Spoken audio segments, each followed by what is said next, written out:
Well, thank you very much. Welcome to the breakout session entitled Diplomacy. I'll be your humble moderator, although I won't be skillful as what the Nick did in the plenary session, but I would like to get the best out of the next 50 minutes.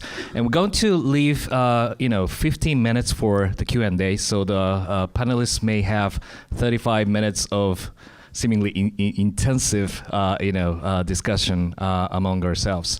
Let me just to briefly, put forward what is the main theme that I will be talking about. Of course, Nick has pointed out that we are going to, put forward our own ideas of thinking unthinkables. But the subtitle of this breakout session is also put forward as the globalization in retreat. To my best knowledge, I think the premise of the globalization still stays as a major driving force of the vibrant trade investment and also the opportunity for innovation in today's world.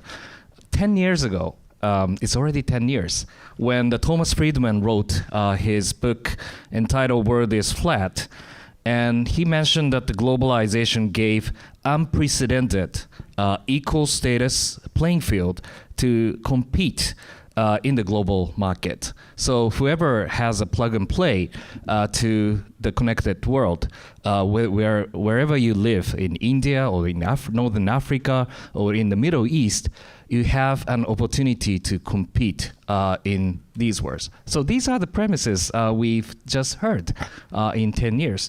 But what we've been seeing is a quite interesting. Everybody started to say, wait a minute. Let me give you some example. How many of you have heard the concept called the elephant curve? Any of you? Okay, so that is the concept which was put forward by the Branko Milosevic just this year, and it has been regarded as one of the most powerful chart of the last decade. And they've been saying three things. One is that there has been a strong growth for the global middle class, mainly led by China and a couple of other emerging economies. We've been seeing unprecedented numbers of the growth in the middle class.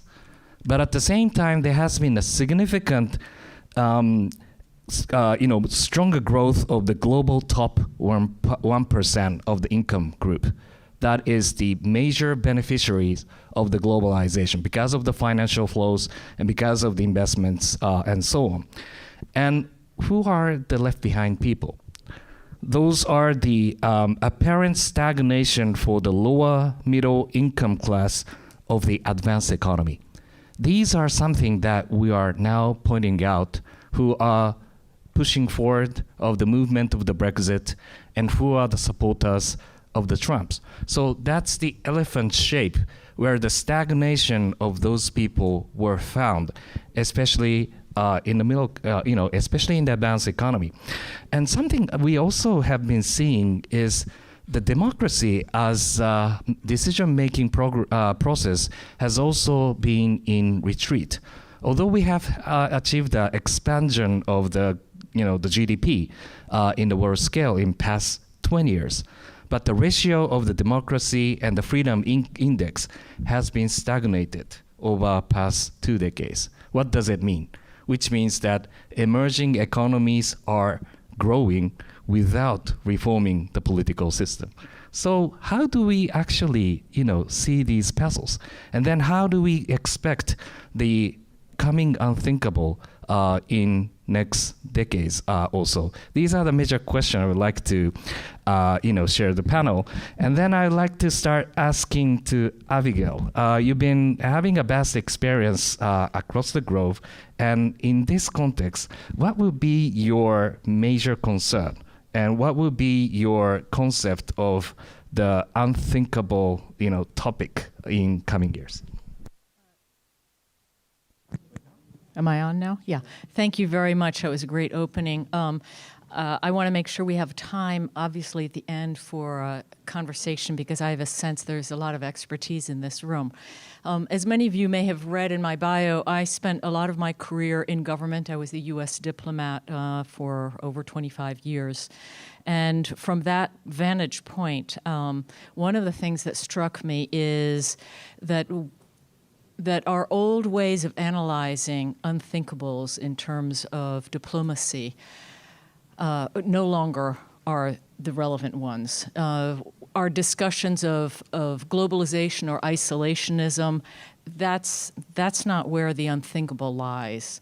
Our discussions of the alliance partnerships, yes, those alliance partnerships are important, but those are factors. When we really need to think about unthinkables, it's issues that I believe come from the science realm, whether it's innovation, disease, cyber, nuclear, terror-related, cyber terror, life on other planets, because those are issues that governments aren't used to. They're not organizationally structured to respond to. So I'm less worried about Japan-Russia rapprochement and what that means for the U.S., for example. Not because those are not important issues, but those don't fall into my category of thinking the unthinkable. What falls into my category of thinking the unthinkable are, as I said, these scientific innovation issues. And then if I get to what actions need to be taken, what some of these call into play is a need for international consultations. And that's where a lot of the old institutions need to really be overhauled. And we saw that with the World Health Organization after the Ebola crisis, realizing that they just were not ready for anticipating, for listening, for being aware of rising crises. So that would be my first thing. The second issue is this, there's a tendency, as I mentioned, this globalization versus isolation dichotomy. That's important, but that's not essential. The other issue is military action or no military action. We always like to look at diplomacy in those terms. Is the U.S. going to engage militarily? Is there a red line? When in reality, the real problem, the unthinkable that people need to, the unpalatable, is what happens the day after? And are we prepared? And I have seen that. I worked in Afghanistan. I've seen that with many countries that not just the U.S., but the international community gets involved in. They put governance issues and development issues as some kind of side issue risk. Well, we can't really control the level of corruption of this government, so we'll just go ahead anyway. And that's probably the single most problematic approach, is that we have a tendency to look at, I use this example. If you were trying to drive a car, you put together a car and you realize, you don't know if these brakes work. You don't have the brakes down right, but you've got the fuel in and you've got the accelerator working. So let's just go ahead with that. No one in their right mind would do that. But that's how we handle military interventions often. We know how to do the military piece. And so the other stuff, that corruption, the development issues, all of these fighting factions, we don't know how to do that, but we'll just go ahead with the military piece anyway. That's the issue. Well, thanks so much. It was a great start. I'd like to move to Glenn. Of course, Glenn has been a close observer on the U.S. politics and elections, and then here comes the issue of the Trump. So that captures everybody's attention. But I'm not, directly asked about how do you think about the Trump. But as Abigail mentions, that the United States has been providing the formula of the international relations for past many decades. And what Trump movement suggests is that there's something different. He denies the value of the forward deployment interventions, providing the international standards, especially at the stake of the U.S. expense. what is happening in the United States? And what, in your perspective, what has been the somewhat unthinkable trends that has been, observed in this presidential debate?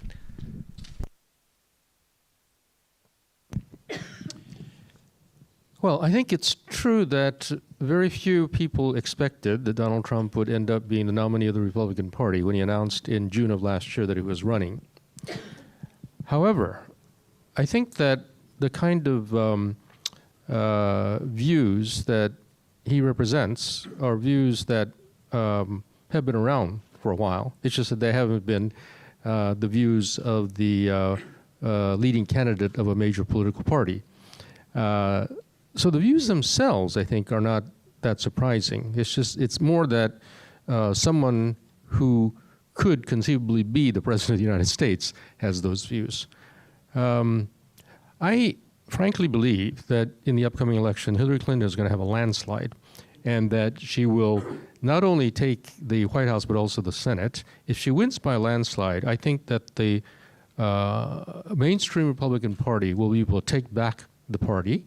The Republican Party in 2012, when they lost, had a commission created, and they came out with a report in March of 2013, which argued that for the future of the party, for the party to survive, they had to change. They had to become more inclusive and more diverse. So they said if they aim only at the white males, that they are going to lose. They won't be able to take back the White House, certainly, and therefore, they need to reach out to youth, to women, to African Americans, Latinos, Asian Americans, LGBTs, and so forth. Now, if Hillary Clinton wins big, which I think she will, the mainstream Republicans will be able to say, look, it's because we chose someone, not we, I mean, actually the mainstream Republicans didn't choose him. It's because the Republican Party activists decided to choose this person to be the leader of the party that the party suffered such a huge defeat. Therefore, we need to go back to the report that was issued and the recommendations that came out in 2013 and rebuild the party. So actually, I think that there's too much concern. There's the concern about Donald Trump, although, and later on I will talk about what could be expected if he were to become president, because we're supposed to think about the unthinkable. But I personally believe that there is just too much concern, both about what he is doing in the United, what the degree of popularity or support he has in the United States, and also I think there's too much concern that even if he loses, that the people who support him are going to make things difficult to govern the country. I could talk for about an hour on how I believe that if Hillary Clinton's new administration focuses especially on infrastructure development, clean energy, alternative energy, plus addressing many of the issues related to the issues of inequality of income and wealth and disparity of income and wealth, and especially for young people, including college tuition, federal minimum wage, easing the burden of student loans and so forth, that a combination of these factors, creating jobs and growing the economy, will go a long way towards addressing many of the problems. Plus, I think that, as is often mentioned, this Trump phenomenon is partly a result of Trump himself as an individual and how very unusual he is, and the media, and the fact that there were 17 candidates who are running in the Republican Party, which made it possible for Trump to win the primaries with only taking 10 or 20 or 30% of the votes in the primaries.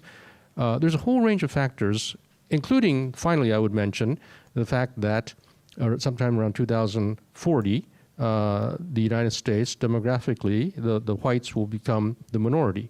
And there are, especially white males with lower levels of education, who feel great deal of anxiety that American society, which was run by white males, that this is coming under siege. There's a lot of anxiety, a lot of fear, that their privileges are being taken away. We have an African-American president. We may have a woman president. We have these immigrants coming in. But this is, in a sense, the last gasp of those people who want to maintain an America of 100 years ago. So I'm actually very optimistic about the future. Well, Glenn, I'll have a follow-up question. Many have suggested that even the Hillary makes the landslide victory in the in coming weeks. The Trumpism or the aspiration who supported Bernie Sanders never disappeared. So that next day of taking the office, she has to pay back to the people who really supported those movement. So what would it mean for the U.S. diplomacy, especially? And coming back to the Abigail questions, it is, used to be the issue of engagement, right? The U.S. provided the last resort to provide, again, the formula for creating the regional stability. But seemingly that in past decades, as the Obama doctrine in the Atlantic magazine has suggested, there's been growing notion of let the other actors to play the major roles, and the United States will support from behind. Would this be the kind of defining momentum to sort the United States diplomacy, in the coming decades? When Hillary Clinton becomes president, I think that her response domestically to those people who've been supporting Trump and Sanders is to grow the economy, number one, create jobs, and also to take measures to decrease the inequalities of income and wealth. So that, I think, is fundamentally her response. Plus, I think that improving the governance in Washington, which I think will happen if the Senate goes Democratic and if the Supreme Court leans Democratic, which I think it will for the first time in 50 years, I think reducing some of the conflict and deadlock in Washington will go some way towards addressing the frustration and the dissatisfaction about nothing being done in Washington. And therefore, kick out the guys in Washington and bring in someone totally new, totally uncontaminated by Washington, like a Donald Trump or a Bernie or a Ben Carson or Carly Fiorina. That, I think, will be somewhat eased by that. But on your question about diplomacy, I am part of the Asia working group that Hillary Clinton has. I know most of the people who are involved on the foreign policy side, who are involved with Hillary Clinton. I don't think there's a single person in that group who could be considered an isolationist or an inward-looking person. They are all very internationalist. Although they're realistic to know that the United States cannot be the policeman goes around and extinguishes all the fires, I don't think any of them is going to do what President Obama has said, which is to say, we are no longer the world's policeman. I mean, I think there's no benefit in the United States saying that, even if it's true that there are practical constraints and the restraints on the reality of what the United States can do. But I actually think that a Clinton administration on foreign policy will have a very robust foreign policy. I think having been in the White House as a First Lady for 8 years, having been a Senator for 8 years, having been Secretary of State, I think she has traveled abroad enough and she knows the world enough to understand what is expected of the United States and what the role of the United States is in the world. And I think that she'll have a very realistic policy, but a very engaged foreign policy. She's going to be not the unilateralist foreign policy of a George W. Bush, whether either you're for us or against us, but she is going to be much more assertive, much more activist. And if you look, for instance, at the Clinton administration policies towards North Korea or China, I think you will see a much more robust foreign policy in a Clinton administration as opposed to an Obama administration. Great. I think the allies shouldn't be so concerned. Okay. It's an optimistic note. And let's shift the focus a bit to the viewpoint from Asia. And Vanalit, you're from Cambodia, and you've been observing the political economy in ASEAN for long years. By looking at 10 years, who have ever thought that China has been reclaiming the artificial islands and militarizing its own sphere in the South China Sea at this pace? 10 years ago, we talked more about declaration of the code of conducts and more like China ASEAN FTAs and so on. So that premises that we have shifted so much in by looking at the situation happening in Southeast Asia. And ASEAN has its own principle that they would like to get away from the great power rivalry issues. But now it's the epicenter of the rivalry is somewhat in Southeast Asia. And how do you see the ASEAN is managing the current dynamics of power relations? And in your viewpoint, what would be the unthinkable topic in Asia? Thank you. Thanks for the opportunity. First, refers to the global institutions. I think Nick Covin mentioned that we have a broken global institution. So that the emergence of the role of regional institutions. So if the global institution is not working, does not function, then what is the role of regional institution? And ASEAN come to play the role to fill the gap of this kind of security, global security environment. In the Asia-Pacific region, we can see the increasing power competition between the US and China. And ASEAN tried to be neutral, but unfortunately, it's not perhaps possible. So we can see ASEAN already divided, especially when it comes to the dispute in the South China Sea. So one group of countries more toward China, another group of countries more toward the United States. Of course, the recent election in Philippines kind of today is a game changer in the South China Sea dispute, but still the fundamental issue is there. And also I want to refer to what we discussed earlier about the increasing populism and nationalism around the world. But in Asia, Southeast Asia, perhaps East Asia, perhaps nationalism is increasing, but not really populism. But the thing that kind of risk and threat is the rising power of military power. So how we can have a more stable and balanced civil-military relations, especially in China. So if the PLA have more power in China, I think the region will not be that stable. So the unthinkable thing for us, I mean, since we are here in Japan, is the armed conflict between Japan and China. So if there is an armed conflict between China and Japan, and China and Japan are the two most important economic partners of ASEAN, and it's kind of the most important bilateral relationship in East Asia. And if this two countries went or goes to armed conflict, I think that will be a disaster and for the whole region. So that is the unthinkable. And what we can do to prevent that unthinkable, I don't know, but we need to understand the region that need to be more inclusive. It's not only economic inclusive, but security inclusive. Security is not a copyright thing or monopoly of any country to dictate, but need to be more inclusive. And we need to understand multi-actors in providing the security for the region. Thank you. And again, the follow-up question to Vanalit. What will be your predictions of the ASEAN in 2030, for example, 25 to 30?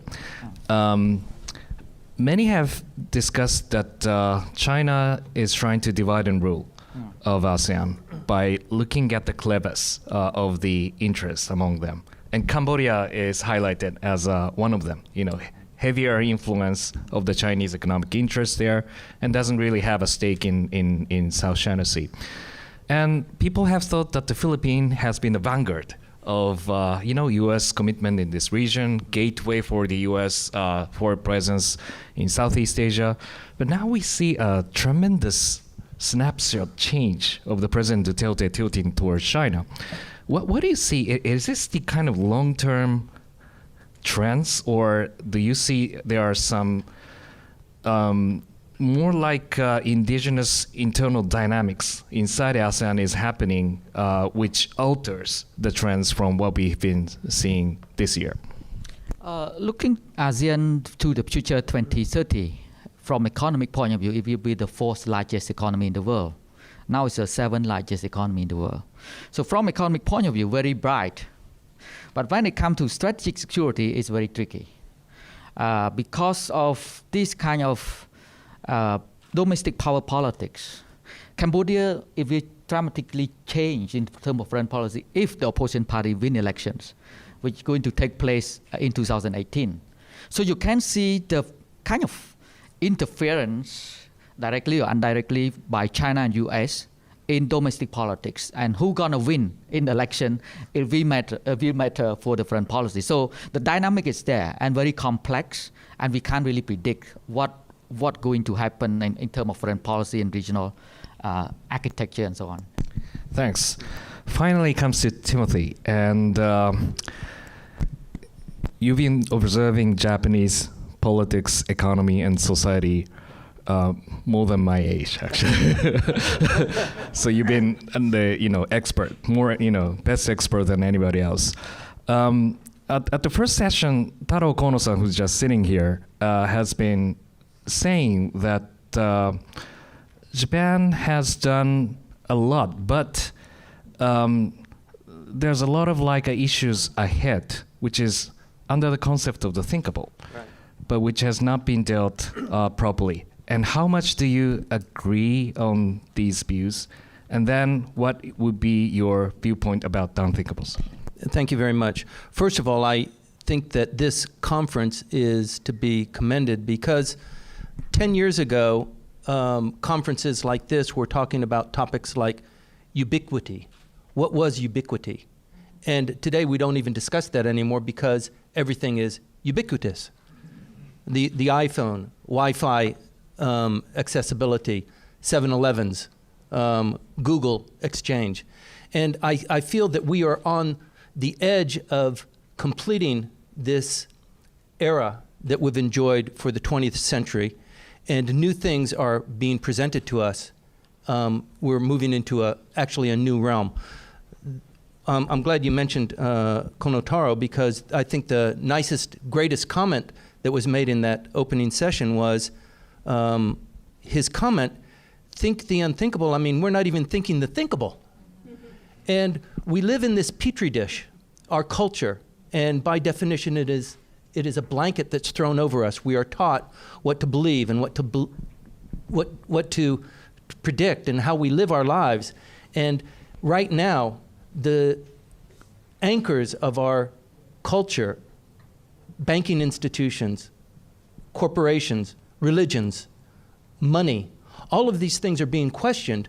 And I share Glenn's optimism, although it is rather scary, that technology, due to the principles of Moore's law, says that it increases exponentially, while the rest of us just think mathematically. We can't grow as fast as technology can grow. But the fact of the matter is that it's not the way it used to be. And I believe that we have extracted in the last couple of decades the benefits that we have won out of a couple of world wars and the dominance that has been occupied largely by the United States, but mostly by Western countries in terms of the money, in terms of business culture, music, a lot of things that kind of define us. And I think we're on the edge of needing to accept vastly new things. I think actually politics is at the forefront of that, but I also agree with him that in most countries, but probably particularly in Japan, the old guard is very resistant to thinking that or teaching people about that or opening up those opportunities. Many have started to argue that the issue of the so-called silver democracy, older generation, the cluster of people really have a heavy influence over the decision-making process in Japan. How much do you think it is an issue, problem to, some would say, slow down the expected reform in Japan? I don't think that holds true so much anymore. And it was mentioned by Nick in the opening session that the way of gaining information and the way people collect and make decisions is not controlled anymore by the newspaper, by the old media. The circles are closer, more intimate.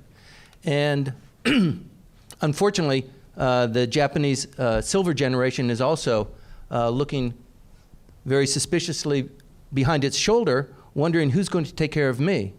And when I'm in the hospital, where are my kids, my 1.2 kids? Where is the money for this kind of social upkeep going to be coming from? And I did my part. Now it's your turn. And there's been some discussion about giving nursing staff and hospital staff more ability to flip the switch without the purview of the family or even the person who is under medication. There's just too large a number of people who are going, I mean, the bubble for that demographic is very unmanageable. Great. Abigail, I would like to come back to the global issue once again. As Mitachi-san mentioned in the Q&A session, in past probably 2 decades, there have been a significant, I think, number of good news about emerging good indexes about Human Development Index, better index for the mortality rates, children's healthcare, educations, and so on. And there has been a significant dropping of the poverty rates, so that there's a good news about the global issue. But at the same time, there have been the return of the geopolitics in every front. 10 years ago, NATO were talking about the globalizing the alliance. We are also talking about engaging in Indian Ocean or in Iraq. But seemingly that the both continents are confined with our own problems. Everything is China for us. Europe has been, suffer from Russia, increasing, numbers of the refugees and terrorisms. So that seemingly that the issue, we are in the globalized world, but seemingly that every regions are now looking at the inwards. Do you see those trends as true? And then if it is true, what can be the remedy, or what can be the policy solution to connect those regions together for the mutual interest? That's a great question. And first, I should start out with a caveat. I was maybe a little flip when I said, the country-to-country issues are not the most pressing. Obviously, I was talking about the context of thinking the unthinkable. But these nation-state issues and relationships, the nation-state relationships certainly are going to define a lot of our lives in the coming years. I actually see more interconnectedness in, unfortunately, a negative way. And we could take Europe, Asia, and the U.S. as an example. Post-Brexit, and with a rising aggressiveness of Russia, has really destabilized Europe. There's a tremendous uncertainty in Europe. I think that the new U.S. administration will be tested early on by Russia. And it will be pulled both from the Europe side, the EU side, and the UK side to try to solve some of the instability that is post-Brexit. All of that is going to have an impact on Asia because the U.S. pivot to Asia is going to, the will is probably there even more with a Clinton administration than with an Obama administration. But the ability to focus on Asia rather than being drawn into what's going on with Europe and what's going on in the Mideast is going to be further challenged.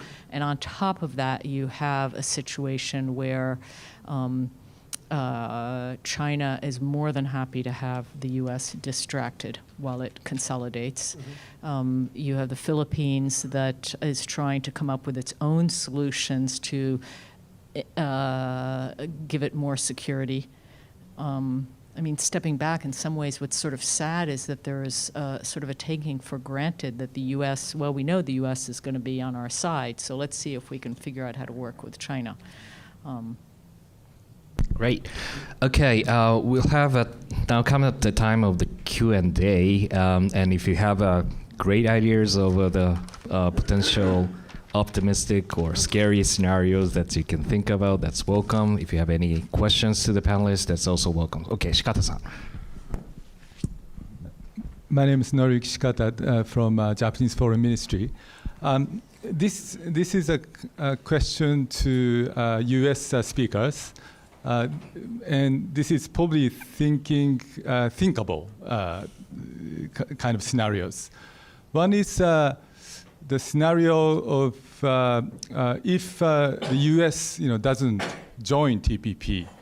TPP could be renegotiated without the United States, and maybe provision of entry into force, may be changed, and that at least, TPP without the United States may be realized. Number one.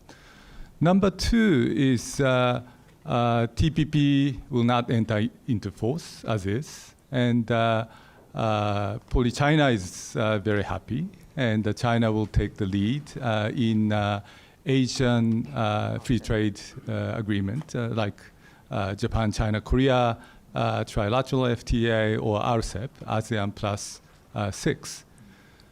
Number three is if US doesn't join TPP, maybe the UK would be interested in joining TPP. There is no geographical limitations as far as the TPP is Although it's a concerned. trans-Pacific. Yeah. But maybe UK may be able to come back to Asia, and maybe there could be international disputes to be resolved based on common law. But what do you think? Either Glenn or Abigail like to take? Defer to Glenn on this one. Okay. He's the USTR. I think that with regard to TPP, the Obama administration and many people around Hillary Clinton would like to see it ratified in the lame duck session. I think there still is a reasonable probability that it could be ratified, because I think recent developments, I think, are leading me to think that the likelihood of being ratified actually is larger than I had thought until recently. So I think there's a real chance. If that doesn't happen, and the new administration, Clinton administration, is faced with TPP, I think that it will try as best as it can to make the modifications, the least amount of modifications necessary in order to meet the three criteria that Clinton has stated. Now, the three criteria she's stated: one, does it create jobs? Two, does it raise wages? And three, does it enhance our national security? These are all pretty vague and pretty subjective. So I think there's no clear quantitative standards to be reached. Also, with regard to the modifications, so a lot of people think, oh, that means renegotiate with 11 countries. I don't think so. I think it could mean some adjustments with a few key countries on a few key issues, and also could include actually some negotiations between the administration and the Congress on the terms of the implementation from the U.S. perspective.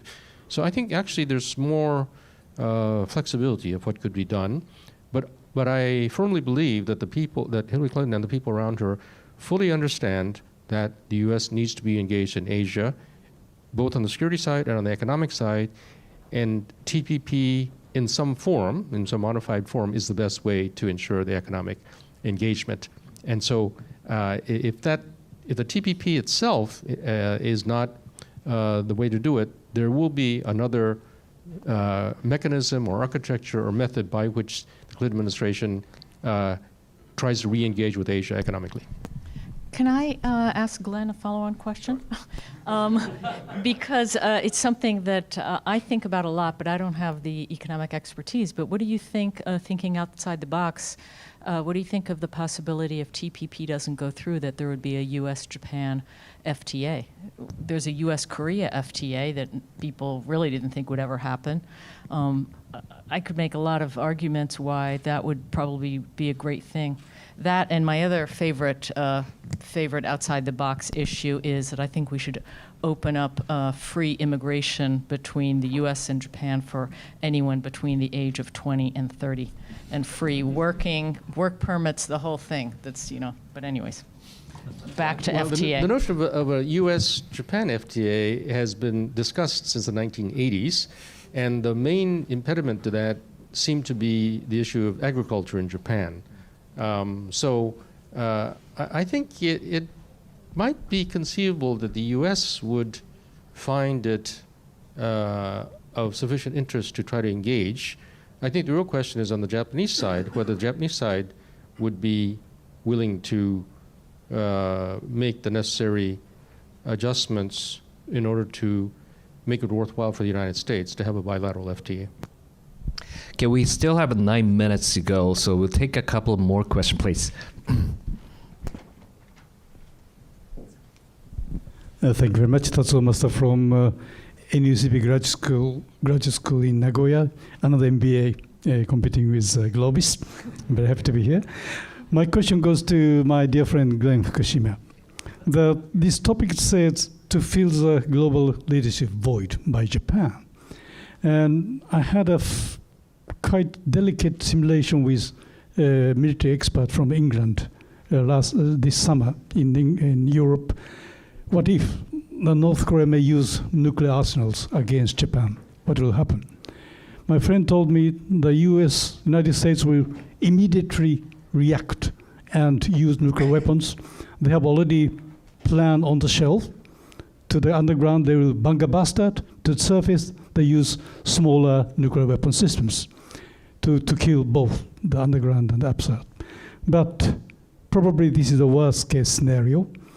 And what I'm afraid is, while U.S. is retreating from international diplomacy for a while, maybe coming 6 months, and China is just watching what happened, and Japan is not taking any active role to persuade North Korea.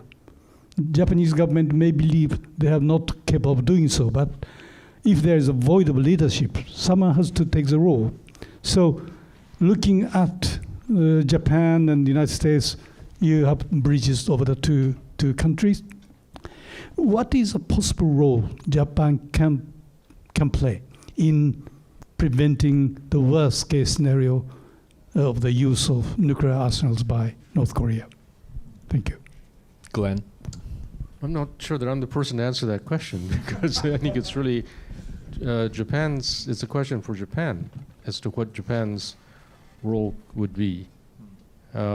So maybe, do we have a person in the audience who could address that question? Shikata-san, would you like to join the discussion? Or? He's in charge, by the way, in the Asian Bureau. I work on China, but not on DPRK. My take is that United States, ROK, South Korea, and Japan share strategic interest in controlling the situation in North Korea. And what we are seeing recently, like their development with SLBM, it is the rising threat that we are seeing in North Korea.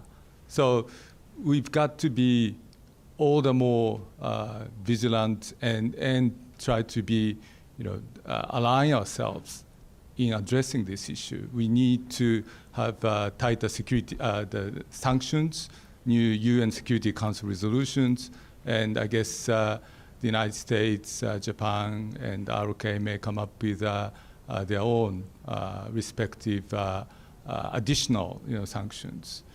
But in spite of all the sanctions, the North Korean development is continuing, and of course there are some loopholes, and we need a real cooperation from China on this.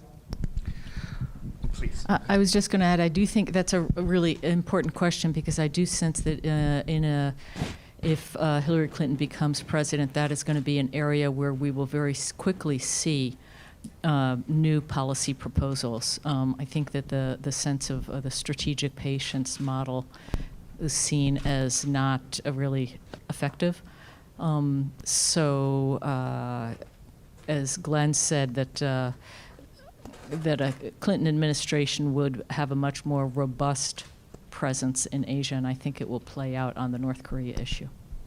Yes, Timothy. I'd like to make just a brief observation. If you take a look at what the Swedes were able to do with the manufacture of gunpowder and come up with something as wonderful as the Nobel Peace Prize, and how that defines that country and how much positive branding that has given to the world. And you reflect on the Japanese experience, they have a really unique opportunity to be the peace brand for the world. And the unfortunate thing is that they haven't taken that challenge. They live and they're situated in a dangerous area of the world, yet they have existed in a uniquely peaceful way for the last 70 years.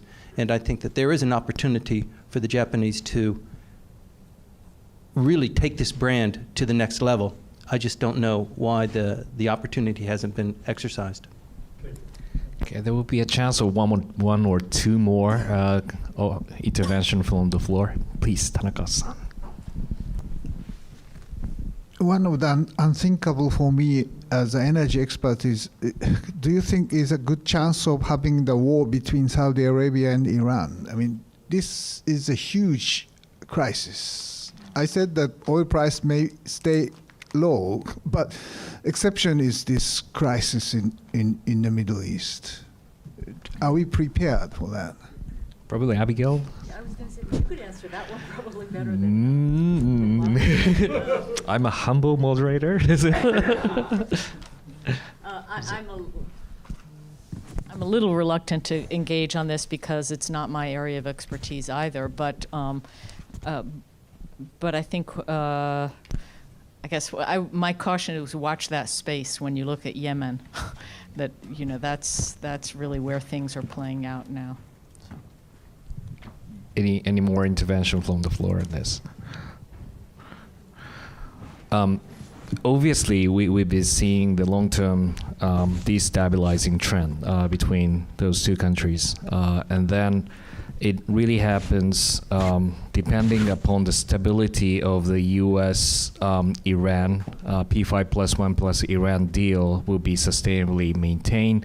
How Saudi Arabia, new generation of the leadership, perceive the stability, and also the issue of the Israel there. And then the final question is how much we can stabilize the situation in the Islamic State, and that really complexly, overshadow the issue of the bilateral relationship between Saudi Arabia and Iran. But I think that Tanaka-san is the best expert in this. Probably there will be one final, question. Yes, please go ahead. Let me introduce myself. I think that it can help to understand the last question. I'm Amouy from Iranian Embassy. But here I don't want to intervene as a diplomat, just because I'm thinking to the unthinkable issues. From my side, when I'm reviewing my country policy, I can see that there is no chance about this war. But when you come to the other stages, you can see that from other side, when we are reviewing, just think that it is from Iranian side. We think that the new generation of the rulers in Saudi Arabia, sometimes they are not so patient person. They cannot control themselves, and sometimes when we are thinking about the unthinkable, it's possible from that side. But let's go to other options. If something that is going on about the Syria or about the Yemen in Middle East, if there will be some sort of the compromise in this case, I think that this sort of the war will not happen, because from my country, after the deal, we have what we get from the 5+1. The country inside, the domestic policy is going to the place that needs more development, needs more engagement to the international community. And the people inside Iran are, supporting these sort of the views. There are some, as all of you know, that there are some, person who are following the hardliners who are supporting these other ways. They can take the stage, but I think that if we can get some compromise in Syria and Yemen that is going on between the United States and Russia, all these we can prevent such these bad accidents. Thanks so much. Unfortunately, our 50 minutes is now up. And I don't want to summarize anything, and that will be carried over to the final session. But something I found is that, when the United States announced the strategy of rebalancing to Asia or pivot, I found it is not about U.S. re-engagement or expansion of the engagement portfolio in this region per se. It is also about encouraging the internal dynamics of Asia, that they need to interact with each other for its own sake, to take the responsibility of their own problems. And that is something really neat, not only in Asia, but also in the Middle East, Northern Africa, and also in Europe. So that something that is giving advice to us is that we really have to take a responsibility of unthinkable by ourselves. So probably this might be a small token of the takeaways from our panel, and let's continue our discussion in the plenary session. Thank you very much for joining us.